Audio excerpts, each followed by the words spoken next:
다 함께 7월의 말씀 이사야서 41장 10절 말씀을 암송하시면서 하나님 앞에 예배자로 나아가시겠습니다. 두려워하지 말라. 내가 너와 함께함이라. 놀라지 말라. 나는 네 하나님이 됨이라. 내가 너를 굳세게 하리라. 참으로 너를 도와주리라. 참으로 나의 의로운 오른손으로 너를 붙들리라. 아멘.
하나님께서 우리에게 주신 말씀은 여호수아서 10장입니다.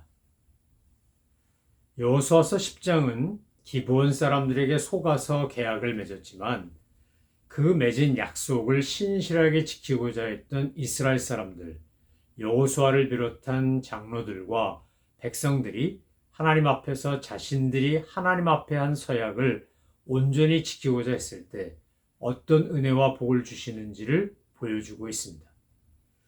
출애굽기 23장에 보면 이제 이스라엘 백성들이 출애굽하여 가나안에 들어가서 가나안 땅을 정복하고자 할 때 하나님께서 이미 모세를 통해 이스라엘 백성들에게 하신 말씀이 있습니다. 그래서 여호수아서 10장을 보면 그때 출애굽하며 하나님께서 하신 약속의 말씀을 이루어 가신 것을 볼 수 있습니다. 하나님은 언제나 우리에게 말씀하신 것을 신실하게 이루시는 분입니다. 그때 모세에게 하신 말씀이 이거였습니다.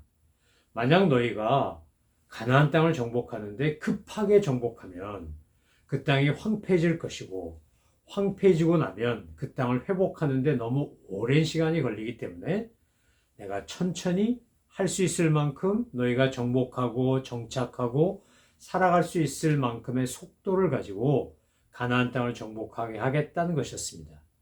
왕보를 벌떼를 확 보내면 사람들이 물리고 쏘이고 이러면서 다 도망가 버립니다. 그러면 결국 그 땅에 정착하는 사람이 없는 상태에서 패가가 되면 황폐해집니다.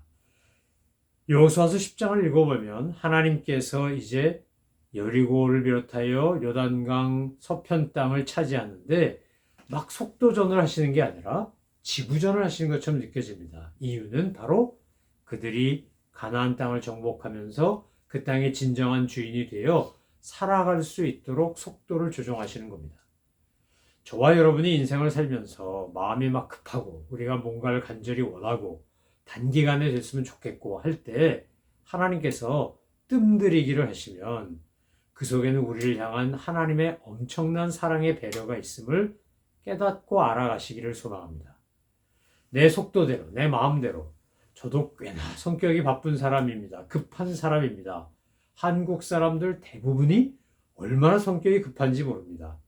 그래서 우리는 짧은 시간 안에 아주 압축 성장을 이루어내기도 했지만 요즘 세상을 보면 한국 사회도 그렇고 미국 사회도 그렇고 압축 성장의 후유증을 우리가 톡톡히 갚고 있지 않습니까? 그 값을 지불하고 있지 않습니까?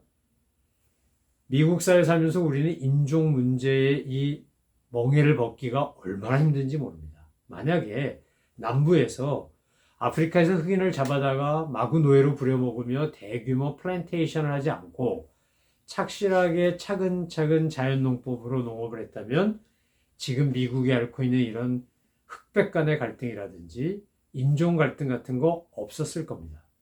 단기간에 뭔가를 이루려고 하고 욕심을 부리게 됐을 때 우리는 실패를 경험하거나 실수를 하게 됩니다. 하나님께서 이스라엘 백성들을 지금 천천히 착실하게 그 땅을 지배하고 다스릴 수 있도록 인도하시는 것이 은혜입니다. 그리고 이스라엘 백성들이 이제 그렇게 정착해 나가는 과정 중에 속아서였지만 어떻게 보면 사기당한 거지만 기브온 사람들과 맺은 약속을 그들은 지킵니다. 지금 기브온 사람들이 와서 이렇게 말합니다. 예루살렘 왕 아도니세덱이 듣고 크게 두려워하여 이는 기브온은 왕도와 같은 큰 성임이요 아이보다 크고 그 사람들은 다 강함이라. 예루살렘 왕 아도니세덱이 헤브론 왕 호함과 야르못 왕 비람과 라기스 왕 야비아와 에글론 왕 드빌에게 보내어 이르되 내게로 올라와 나를 도우라. 우리가 기브온을 치자. 이는 기브온이 여호수아와 이스라엘 자손과 더불어 화친하였음이니라 하매. 지금 예루살렘 왕 아도니세덱이 주변의 왕들을 불러 모아서 연합군을 만들고 이 연합군과 함께 기브온을 치려고 하는 겁니다. 왜냐하면 이스라엘 백성들이 출애굽하여 가나안을 정복할 때 기브온이 자기들 편에 들지 않고 치사하게 사기쳐가며 예루살렘 왕 아도니세덱이 볼 때는 비굴할 정도로 그렇게 속여서 여호수아와 이스라엘 백성들과 화친한 것이 못마땅하고 괘씸하고 이건 있을 수 없는 겁니다. 그리고 그렇게 기브온이 배신을 하고 나면 자기들도 오합지졸로 무너질 수밖에 없으니까 지금 헤브론 왕, 야르못 왕, 라기스 왕, 에글론 왕 사람들 보내서 이제 외교사절단 보내고 뭐 정상회담하고 이러면서 연합군을 만든 겁니다. 그래서 아모리 족속의 5 왕들이 군대를 거느리고 기브온을 치러 옵니다. 기브온 사람들이 그 소식을 듣고 길갈 진영에 사람을 보내 여호수아에게 전갈하기를 뭐라 그럽니까? 속히 우리에게 올라와 우리를 구하소서. 산지에 거주하는 아모리 사람의 왕들이 다 모여 우리를 치나이다 하매. 여러분 오늘 10장에서 우리가 주목해서 보아야 될 것은 뭐냐? 7절 이하의 말씀인데 그 중에서도 9절을 주목하여 보셔야 됩니다. 이 9절이 하나님의 약속을 신실하게 지키려고 할 때 사람들이 가지고 있어야 될 태도이기 때문에 그렇습니다. 하나님은 그 태도와 자세를 귀히 보십니다. 왜 그렇습니까? 그들이 하나님 앞에서 한 약속을 하나님 앞에서 했기 때문에 지키려고 하는 것을 주님은 칭찬하시고 인정하시기 때문입니다. 자, 보니까 9절 말씀이 이렇게 되어 있습니다. 여호수아가 길갈에서 밤새도록 올라가 갑자기 그들에게 이르니 이렇게 되어 있습니다. 지금 행군을 하는데 밤새 행군을 했다는 겁니다. 자, 아모리 족속의 5 왕들이 모여갖고 이제 작전회의하고 대비하고 어떻게 공격할까, 기본을 어떻게 칠까 이러고 있는데 갑자기 습격하듯이 와가지고 여호수아와 이스라엘 백성들이 그들을 침으로 여호와께서 그들을 패하게 하셨다 이렇게 되어 있습니다. 여호수아와 이스라엘 백성들이 전쟁을 잘해서 이긴 게 아니고 10절 말씀에 보면 분명히 이렇게 되어 있습니다. 여호와께서 그들을 이스라엘 앞에서 패하게 하심으로 여호수아가 그들을 기본에서 크게 살육하고 베톤으로 올라가는 비탈에서 추격하여 아세가와 막게다까지 이르니라 이렇게 되어 있습니다. 그러니까 전쟁은 누구에게 달려 있는 거냐? 하나님께 달려 있습니다. 여러분 우리가 인생을 살면서 신앙생활하면서 이민생활하면서 두려워하지 않으셔도 되는 건 우리의 삶의 모든 영적 전쟁과 육적 전쟁의 사령관은 하나님이시라는 겁니다. 근데 하나님이 우리에게 복을 주셔야 되는데 복을 받으려면 뭘 해야 된다고요? 대전제가 하나님 앞에서 한 약속을 신실하게 지키셔야 합니다. 사무엘서에 보면 다윗이 기브온 족속 사람들을 괴롭히고 약속을 지키지 않는 사울 왕의 후손들을 데려다 죽입니다. 그들을 기브온 족속에 줘서 그들로 하여금 처리하게 합니다. 얼핏 보면 사울 왕에게 고난당하고 핍박받고 도망다녔으니까 다윗이 화풀이하는 것 같은데 그거 아닙니다. 그거 아니고요. 하나님 앞에서 여호수아 시절에 분명히 기브온 족속과 이스라엘 사람들이 약속을 했는데 아무리 세월이 지나도 이것은 하나님 앞에서 한 약속인데 이 약속을 어긴 것에 대하여 다윗이 준엄하게 그 벌을 묻는 겁니다. 여러분 저와 여러분이 신앙생활 하시면서 우리가 부지 중에라도 하나님 앞에 서약하거나 하나님 앞에서 약속한 게 있다면 잊어버리지 않게 생각나게 해달라고 기도하셔야 됩니다. 그리고 그것을 신실하게 지키시려고 노력하셔야 돼요. 그러면 하나님께서 복을 주십니다. 어떤 복을 주나요? 첫 번째 복이 바로 9절입니다. 이 9절의 복을 우리는 뭐라고 말하냐? 열정의 복이라고 말합니다. 여러분 세상에서도 하나님도 무언가를 할 때 열심히 하는 사람, 내가 하는 일을 사람에게 하듯 하지 말고 죽게 하듯 해라. 분명히 성경에도 그렇게 나와 있지 않습니까? 골로새서에도 나와 있는 말씀대로 누구에게 하든지 죽게 하듯 하라는 겁니다. 무엇을 하든지 죽게 하듯 하라. 열심을 가지고 최선을 다해서 하는 사람을 세상에서 싫어할 리가 없습니다. 좋아합니다. 인정합니다. 칭찬합니다. 하나님 앞에 하듯 하는 사람을 귀히 여깁니다. 그런데 지금 여호수아가 이스라엘 백성을 쳐들어온 게 아니고 기브온 족속을 쳐들어온 겁니다. 그런데 기브온과 이스라엘이 화친을 맺었기 때문에 하나님 앞에 약속을 했기 때문에 자기들은 최선을 다해서 기브온을 도우러 갑니다. 그것이 얼마나 열심히 했냐? 9절에 뭐라고 되어 있다고요? 밤새도록 올라갔다는 거예요. 밤새도록 올라가. 밤을 꼴딱 새가며 올라가는 겁니다. 그러니까 아모리 족속의 5 왕들이 전혀 대비할 틈이 없이 들이닥칩니다. 그런데 하나님이 전쟁의 주인이시다라는 걸 어떻게 하냐? 하나님께 맡기고 살면 된다는 걸 어떻게 하냐? 바로 11절 이하의 말씀에 보니까 하나님께서 하늘에서 뭘 내리셨다고요? 우박덩이를 내리시는데 이스라엘 자손의 칼에 맞아 죽은 사람보다 우박에 맞아 죽은 사람이 더 많았더라. 성경은 그렇게 말합니다. 여러분 우리가 살다 보면 플러스 알파의 은혜가 있어야 합니다. 플러스 알파의 은혜. 하나님께서 우리에게 베푸시는 은혜가 있어야 그래야 재미도 있고 신바람도 나고 야 정말 하나님이 이렇게 도우셨구나 감동하고 감격하며 감사합니다. 저는 저와 여러분에게 하나님이 영적 전쟁에 우박을 보내는 게 칼에 맞아 죽는 사람보다 더 많았더라. 하나님의 도우심과 역사심으로 되었더라. 이렇게 고백하고 간증할 수 있는 우리 모두가 되기를 소망하며 축원합니다. 여호수아가 열심을 가지고 열정을 가지고 밤새 올라가고 하나님의 우박으로 막 공격해 댑니다.